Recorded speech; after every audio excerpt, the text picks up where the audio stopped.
ವೀಕ್ಷಕರೇ, ಈ ಸುಬ್ರಹ್ಮಣ್ಯ ಷಷ್ಠಿಯ ಬಗ್ಗೆ ಹೇಳೋದಾದರೆ ಡಿಸೆಂಬರ್, ಜನವರಿ, ಫೆಬ್ರವರಿ ಈ 3 ತಿಂಗಳಲ್ಲಿ ಬರುವಂತಹ ಶುಕ್ಲ ಪಕ್ಷದ ಅಂದರೆ ಶುದ್ಧ ಷಷ್ಠಿಯಲ್ಲಿ ಸಾಮಾನ್ಯಕ್ಕೆ ಸುಬ್ರಹ್ಮಣ್ಯ ಷಷ್ಠಿಯನ್ನು ಆಚರಿಸ್ತಾರೆ. ಇದಕ್ಕೆ ಚಂಪಾ ಷಷ್ಠಿ, ಸ್ಕಂದ ಷಷ್ಠಿ ಈ ಥರ ಬೇಕಾದಷ್ಟು ಹೆಸರುಗಳಿದೆ. 3 ತಿಂಗಳಲ್ಲಿ ಬರುವಂತಹ ಶುದ್ಧ ಷಷ್ಠಿಗಳಿಗೂ 3 ವಿಭಿನ್ನವಾದ ಹೆಸರುಗಳಿವೆ ಮತ್ತು ಈ ಷಷ್ಠಿಗಳಲ್ಲಿ ಸುಬ್ರಹ್ಮಣ್ಯ ಕ್ಷೇತ್ರಗಳಲ್ಲಿ ರಥೋತ್ಸವ ನಡೆಯುತ್ತೆ. ಈ ಷಷ್ಠಿ ಆಚರಣೆ ಅಂದರೆ ಏನು? ಆ್ಯಕ್ಚುಲಿ ಯಾರ ಮನೇಲಿ ನಾಗರ ಪ್ರತಿಷ್ಠೆ ಮಾಡಿರ್ತಾರೆ ಅವ್ರಿಗೆ ಈ ಆಚರಣೆ ಇರುತ್ತೆ, ಇಲ್ವಾ ಪೂರ್ವಿಕರಿಂದ ಬಂದಿದ್ದರೆ ಅವ್ರಿಗೆ ಈ ಆಚರಣೆ ಇರುತ್ತೆ. ಏನು ಮಾಡ್ತಾರೆ? ಹಿಂದಿನ ದಿನ ಏನು ಮಾಡ್ತಾರೆ? ಒದ್ದೆ ಮಡಿನಲ್ಲಿ ಮಡಿ ಬಟ್ಟೆಯನ್ನು ಹಾಕಿರ್ತಾರೆ ಮನೆಯ ಹಿರಿಯರಿಗೆ ಎಲ್ಲರಿಗೂ. ಹಾಗೂ ಮಡಿ ನೀರನ್ನು ಹಿಡಿದಿಟ್ಕೊಂಡಿರ್ತಾರೆ ಅಡುಗೆಗೆ. ಏಕೆಂದರೆ ಸುಬ್ರಹ್ಮಣ್ಯ ಅಂದರೆ ಸ್ವಲ್ಪ ಮಡಿ, ಇಲ್ಲಿ ಕ್ಲೆನ್ಲಿನೆಸ್ ಅಂತಲೂ ಅರ್ಥ ಮಾಡ್ಕೋಬೋದು. ಮರುದಿನ ಏನು ಮಾಡ್ತಾರೆ? ಎಲ್ಲರೂ ತಲೆಗೆ 2 ಬೊಟ್ಟು ಹಾಲು ಹಾಕ್ಕೊಂಡು ತಲೆ ಸ್ನಾನ ಮಾಡ್ತಾರೆ. ಯಾರು ತಲೆಗೇನು ಹಚ್ಚಕ್ಕೆ ಹೋಗಲ್ಲ ಸಿಗೆ ಪುಡಿಯನ್ನು. ನಮ್ಮ ಕಡೆ ಈ ಥರ ಇದೆ, ಮಿಕ್ಕಿದ ಕಡೆ ಗೊತ್ತಿಲ್ಲ.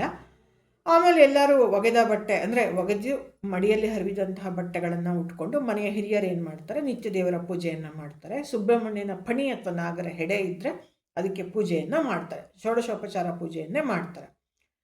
ಅದಾದಮೇಲೆ ಇವರು ಮುಂದಾಗಿ ಒಬ್ಬ ಬ್ರಾಹ್ಮಣ ವಟುವಿಗೆ ಅಂದರೆ ಮುಂಜಿಯಾಗಿರುವಂತಹ ಬ್ರಹ್ಮಚಾರಿ ಒಬ್ಬ ಹುಡುಗನಿಗೆ ಅವರು ಏನು ಷಷ್ಠಿಗೆ ಬ್ರಹ್ಮಚಾರಿಯಾಗಿ ಬರೋದಕ್ಕೆ ಮನೆಗೆ ಹೇಳಿರ್ತಾರೆ. ಮಧ್ಯಾಹ್ನದ ಹೊತ್ತಿಗೆ ಆ ಹುಡುಗ ಬಂದರೆ ಒಂದು ಮಣೆ ಹಾಕಿ ಕೂರಿಸಿ ಮಣೆ ಎದುರುಗಡೆ ಒಂದು ಕುಡಿ ಬಾಳೆ ಎಲೆಯನ್ನಿಟ್ಟು ಅದಕ್ಕೆ ರಂಗೋಲಿ ಹಾಕಿ ಹಬ್ಬದ ಅಡುಗೆಯನ್ನು ಬಡಿಸ್ತಾರೆ. ಹಬ್ಬದ ಅಡುಗೆ ಇವತ್ತೇನು ಮಾಡ್ತಾರೆ? ಹೆಂಗಸರು ಸಹಿತ ಮಡಿ ಸೀರೆ ಉಟ್ಕೊಂಡೆ ಮಡಿ ನೀರಲ್ಲೇ ಅಡುಗೆ ಮಾಡ್ತಾರೆ. ಪಾಯಸ, 2 ಬಗೆ ಪಲ್ಯ, 2 ಬಗೆ ಕೋಸಂಬರಿ. ನಮ್ಮ ಕಡೆ ಎಲ್ಲ ಪುಳಿಯೋಗರೆ ಅಂದರೆ ಪುಳಿಯನ್ನ ಅಂತಾರೆ ಅಥವಾ ಚಿತ್ರಾನ್ನ ಅಂತಾರೆ, ಹುಣಸೆ ಹಣ್ಣಿಂದು ಅದನ್ನು ಮಾಡ್ತಾರೆ. ಆಂಬೊಡೆ ಮಾಡ್ತಾರೆ. ಇನ್ನೇನಾದರೂ ಒಂದು ಸ್ವೀಟು, ಸಾರು, ಹುಳಿ, ತೊವೆ, ಪಾಯಸ, ತುಪ್ಪ ಎಲ್ಲವುದು ಇದ್ದೇ ಇರುತ್ತೆ. ಏನು ಮಾಡ್ತಾರೆ? ಆ ಬ್ರಹ್ಮಚಾರಿಯನ್ನು ಕೂರಿಸ್ಬಿಟ್ಟು ಬಾಳೆ ಎಲೆ ಹಾಕಿ ರಂಗೋಲಿ ಇಟ್ಟು ಅಡುಗೆಯನ್ನೆಲ್ಲ ಬಡಿಸಿ ಬ್ರಹ್ಮಚಾರಿಯ ಒಂದು ಭುಜದ ಮೇಲೆ ಪಂಚೆಯನ್ನು ಇಲ್ಲ ಒಂದು ಶಲ್ಯವನ್ನು ಇಲ್ಲ ಒಂದು ಟವಲನ್ನು ಹಾಕಿಬಿಟ್ಟು ಬ್ರಹ್ಮಚಾರಿಗೆ ತಾಂಬೂಲ, ಗಂಧ, ಅಕ್ಷತೆ ಕೊಟ್ಟು ಏನು ಮಾಡ್ತಾರೆ? ಮಂಗಳಾರತಿ ಮಾಡ್ತಾರೆ. ಮಂಗಳಾರತಿ ಮಾಡಿ ಎಲ್ಲರೂ ವಟುವಿಗೆ ಎಲ್ಲರೂ ನಮಸ್ಕಾರ ಮಾಡ್ತಾರೆ, ಆಶೀರ್ವಾದವನ್ನು ತಗೊಳ್ತಾರೆ. ಆಮೇಲೆ ಬ್ರಹ್ಮಚಾರಿಗೆ ಹಸ್ತೋದಕ ಹಾಕಿ ಊಟವನ್ನು ಮಾಡೋದಕ್ಕೆ ಹೇಳ್ತಾರೆ. ಬ್ರಹ್ಮಚಾರಿಯ ಊಟವಾದ ನಂತರ ಅವ್ರಿಗೆ ಹೊಚ್ಚಿರುವಂಥ ವಸ್ತ್ರದ ಜೊತೆಗೇನೆ ಯಥಾಶಕ್ತಿ ಒಂದು ಕಾಣಿಕೆಯನ್ನಿಟ್ಟು ಎಲೆ ಅಡಿಕೆ, ಏನು ತೆಂಗಿನಕಾಯಿ, ಹಣ್ಣು ಈ ಥರ ಇಟ್ಬಿಟ್ಟು ಅವ್ರು ಏನು ಮಾಡ್ತಾರೆ? ತಾಂಬೂಲವನ್ನು ಕೊಡ್ತಾರೆ. ಇದು ಅದ್ರ ಜೊತೆಗೆ ಷಷ್ಠಿ ಆಚರಣೆ ಇರೋರು ಏನು ಮಾಡ್ತಾರೆ? ಬೆಳಿಗ್ಗೆನೇ ದೇವಸ್ಥಾನಕ್ಕೆ ಪೂಜೆ ಕೊಟ್ಬಿಟ್ಟಿರ್ತಾರೆ. ಏನೋ ಒಂದು ಪೂಜೆ, ಅಭಿಷೇಕನೋ ಏನೋ ನಿಮ್ಮ ಯಥಾಶಕ್ತಿ ಕೊಡ್ಬೋದು.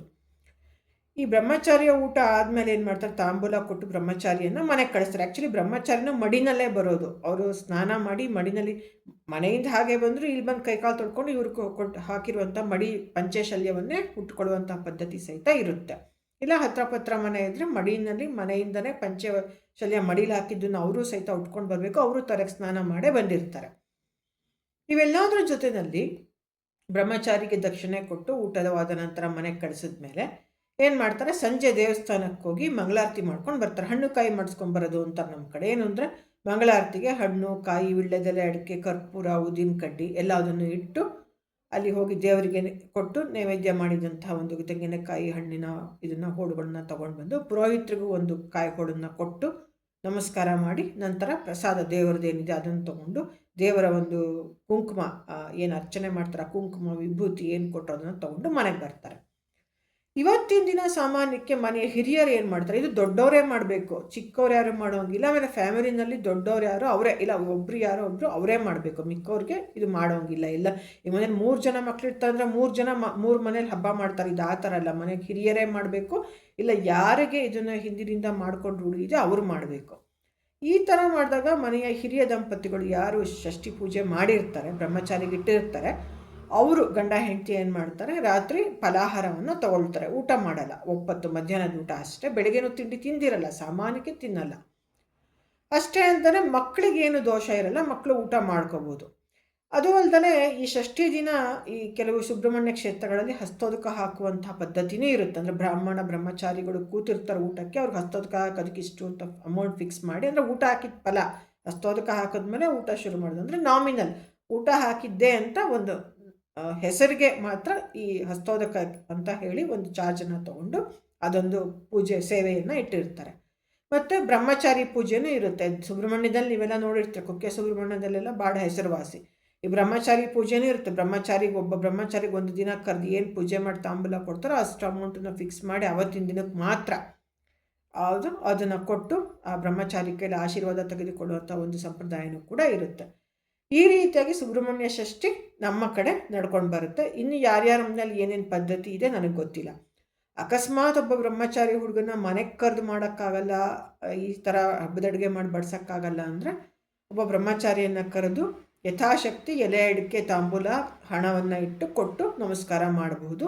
ಇಲ್ಲ ಅಂದರೆ ದೇವಸ್ಥಾನದಲ್ಲಿ ಪೂಜೆ ಮಾಡಿಸ್ಕೊಂಬಂದು ಯಾರಾದರೂ ಒಬ್ಬ ಹುಡುಗನಿಗೆ ಬ್ರಹ್ಮಚಾರಿಗೆ ಏನು ಯಥಾಶಕ್ತಿ ಆಗುತ್ತೋ ಏನೋ ಒಂದು ಕೊಟ್ಬಿಟ್ರೆ ಆಯಿತು. ಯಾಕೆಂದರೆ ದೇವ್ರಿಗಿಂತ ದೊಡ್ಡವನಿಲ್ಲ. ಕಾರಣಾಂತರಗಳಿಂದ ಮಾಡೋಕ್ಕಾಗಲ್ಲ, ಇಲ್ಲ ಅಷ್ಟು ಸೌಖ್ಯ ಇರಲ್ಲ, ಇಲ್ಲ ಅಷ್ಟು ಹಣದ ಅನುಕೂಲ ಇರಲ್ಲ. ಅಂಥ ಸಂದರ್ಭಗಳಲ್ಲಿ ದೇವರಿಗೆ ನೀವು ಹಣ್ಣು ಕಾಯಿ ಮಾಡಿಸಿ ದೇವರಿಗೆ ಪ್ರೇಯರ್ ಮಾಡಿಕೊಂಡು ಒಬ್ಬ ಬ್ರಹ್ಮಚಾರಿಗೆ ಯಥಾಶಕ್ತಿ ಏನು ಕೊಡ್ತೀರೋ ಆವತ್ತಿನ ದಿನ ಅಷ್ಟಕ್ಕೆ ಮುಕ್ತಾಯ ಆಗುತ್ತೆ. ಇದು ಈ 3 ತಿಂಗಳಲ್ಲಿ ಬರೋ ಯಾವುದಾದರೂ ಒಂದು ಷಷ್ಠಿಯಲ್ಲಿ ಒಂದು ಷಷ್ಠಿಯನ್ನು ಈ ಆಚರಣೆಯನ್ನು ಮಾಡ್ತಾರೆ.